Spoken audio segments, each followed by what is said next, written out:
ಈ ಶಕ್ತಿಯುತ ಕಪ್ಪನ್ನು ನಿಮ್ಮ ಹಣೆಗೆ ಧರಿಸಿಕೊಂಡರೆ ನೀವು ಅಂದುಕೊಂಡದ್ದು ಎಲ್ಲವೂ ಆಗುತ್ತದೆ.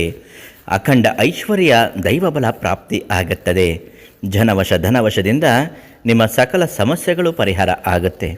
ಈ ಶಕ್ತಿಯುತವಾದ ಕಪ್ಪು ಯಾವುದು, ಇದು ಎಲ್ಲಿ ಸಿಗುತ್ತೆ ಮತ್ತು ಇದರ ವಿಶೇಷವೇನು, ಇದನ್ನು ಯಾವಾಗ ಹಚ್ಕೊಳ್ಬೇಕು, ಇವತ್ತಿನ ಮಾಹಿತಿಯಲ್ಲಿ ಸಂಪೂರ್ಣವಾಗಿ ತಿಳಿಸಿಕೊಡ್ತೀನಿ. ಅದೃಷ್ಟಧಾರೆ ಫೇಸ್ಬುಕ್ ಪೇಜನ್ನು ನೀವು ಇನ್ನೂ ಫಾಲೋ ಮಾಡ್ತಿಲ್ಲ ಅಂದರೆ ಮೊದಲು ನಮ್ಮ ಪೇಜನ್ನು ಫಾಲೋ ಮಾಡಿ. ನಿಮ್ಮ ಸಮಸ್ಯೆ ಎಷ್ಟೇ ಕಠಿಣವಾಗಿದ್ದರೂ ಕಷ್ಟವಾಗಿದ್ದರೂ ಪಂಡಿತ್ ಶ್ರೀನಿವಾಸರಾವ್ ಗುರುಗಳು ಅವರಿಗೆ ಒಂದೇ ಒಂದು ಕರೆ ಮಾಡಿ ಶಾಶ್ವತವಾಗಿ ಪ್ರತಿಯೊಂದು ಸಮಸ್ಯೆಯನ್ನು ಪರಿಹಾರ ತುಂಬ ಚೆನ್ನಾಗಿ ಹೇಳುತ್ತಾರೆ.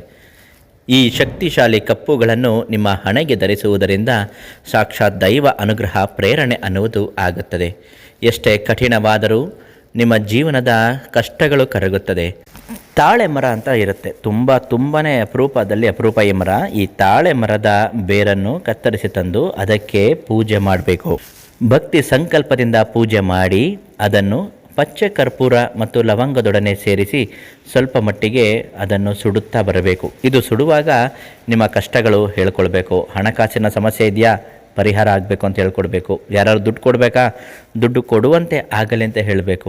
ಅಥವಾ ಜನವಶ, ಯಾವುದಾದ್ರೂ ಒಬ್ಬ ಇಷ್ಟಪಟ್ಟ ವ್ಯಕ್ತಿ ಬಿಟ್ಟು ಹೋದವರು ಮರಳಿ ನಿಮ್ಮ ಜೀವನಕ್ಕೆ ಬರಬೇಕಾ, ಅವರ ಹೆಸರನ್ನು ಹೇಳುತ್ತಾ ಬರಬೇಕು ಅಂತ ಹೇಳಿಕೊಳ್ಬೇಕು. ಈ ರೀತಿಯಾಗಿ ಅನೇಕ ಕಾರ್ಯತಂತ್ರವನ್ನು ಮಾಡುವಾಗ ಈ ಕಪ್ಪನ್ನು ಅಲ್ಲಿ ಸುಡುತ್ತಾ ನಿಮ್ಮ ಹಣೆಗೆ ಆ ಭಸ್ಮವನ್ನು ಧರಿಸಿಕೊಳ್ಳಬೇಕು. ಯಾವಾಗ ನಿಮ್ಮ ಹಣೆಗೆ ಇದು ಸೇರುತ್ತದೆಯೋ ಆವಾಗಿನಿಂದಲೇ ನಿಮಗೆ ದೈವ ಬಲ ಆಗುತ್ತದೆ ಅನ್ನುವ ಅರ್ಥ ಖಂಡಿತವಾಗಿಯೂ ಬರುತ್ತೆ. ಈ ತಾಳೆ ಗ್ರಂಥದ ಬೇರು, ತಾಳೆ ಮರದ ಬೇರು ಎಲ್ಲಿ ಸಿಗುತ್ತೆ, ಇದಕ್ಕಾಗಿ ಶ್ರೀನಿವಾಸರಾವ್ ಗುರುಗಳಿಗೆ ಕರೆ ಮಾಡಿ. ಅವರು 3 ಅಥವಾ 4 ಬೇರುಗಳನ್ನು ಕೊರಿಯರ್ ಮಾಡೋ ಮುಖಾಂತರ ನಿಮ್ಮ ಮನೆಗೆ ಕಳುಹಿಸಿಕೊಡುತ್ತಾರೆ. ನಿಮ್ಮ ಕಷ್ಟ ಏನಿದೆ ಅಂತ ಅವ್ರ ಹತ್ರ ಹೇಳ್ಕೊಳ್ಳಿ. ಆ ಕಷ್ಟಕ್ಕೆ ತಕ್ಕ ಹಾಗೆ ಪರಿಹಾರ ಮಾಡುವ ಮೂಲಕ ಆ ಬೇರಿಗೆ ಶಕ್ತಿ ತುಂಬಿಸಿ ನಿಮಗೆ ಕಳುಹಿಸುತ್ತಾರೆ.